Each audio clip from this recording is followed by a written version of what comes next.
നമുക്കിന്നൊരു ഓണസദ്യ ഉണ്ടാക്കിയാലോ. ഇന്ന് തിരുവോണ ദിവസത്തെ കുറച്ച് കാഴ്ചകളാണ്.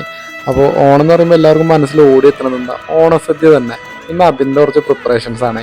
ഇവിടെ ഒരു പ്രത്യേകത എന്താണെന്നറിയോ, ഇവിടുത്തെ കുക്ക് ആരാന്നറിയോ, ഞാൻ തന്നെ.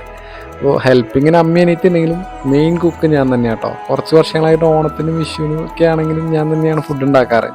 പക്ഷെ എല്ലാ ദിവസവും ഉണ്ടാക്കാറില്ല, ഓണത്തിനും വിഷുവിനും മാത്രമേ ഉണ്ടാക്കുള്ളൂ.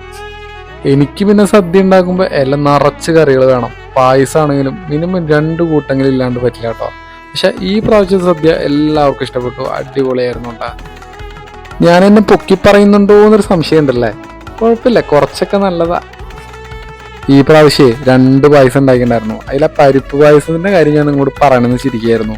എന്ത് ഈസിയാ, പരിപ്പിന്റെ ഇൻസ്റ്റന്റ് മിക്സ് മേടിച്ചിട്ടുണ്ടായിരുന്നു. അത് വെള്ളം തിളയ്ക്കുമ്പോൾ അത് ചേർക്കുക, കുറുകി വരുമ്പോൾ ലാസ്റ്റ് നമ്മൾ നാളികേരപ്പാൽ ചേർത്ത് കഴിഞ്ഞാൽ പായസം റെഡി. പക്ഷെ മറ്റേ നമ്മൾ നോർമലി ഉണ്ടാക്കുമല്ലോ, അതിനുള്ള ടേസ്റ്റ് എനിക്ക് ഇതാട്ടോ തോന്നിയത്. പിന്നെ ഈ പണിയെടുക്കാൻ മടി പിടിച്ചിരിക്കുന്ന നമ്മുടെ ഇടയിൽ കുറേ ചേട്ടന്മാരും ചേച്ചിമാരൊക്കെ ഉണ്ടാവുമല്ലോ, അവരോട് എല്ലാ ദിവസവും വേണ്ട, പക്ഷേ ആഘോഷങ്ങളുടെ ഇടയിലെങ്കിലും ഫാമിലിയുടെ ഒപ്പം ജിൽന്ന് ഒന്ന് നിന്ന് നോക്കിയേ, അടിപൊളിയായിരിക്കും കേട്ടാ. പിന്നെ എനിക്കൊരു വിഷമം എന്താണെന്ന് വെച്ച് കഴിഞ്ഞാൽ എൻ്റെ വീഡിയോ കാണുന്ന ആരും എന്നെ സപ്പോർട്ട് ചെയ്യുന്നില്ല. പതിയെ മാറുമായിരിക്കും, പക്ഷെ പെട്ടെന്ന് മാറിക്കഴിഞ്ഞാൽ ഒരു ലോട്ടറി അല്ലേ. പണ്ടേ തൊട്ടൊരു ആഗ്രഹമായിരുന്നു ഒരു ഹോട്ടൽ മുതലാളി ആവണം എന്നുള്ളത്.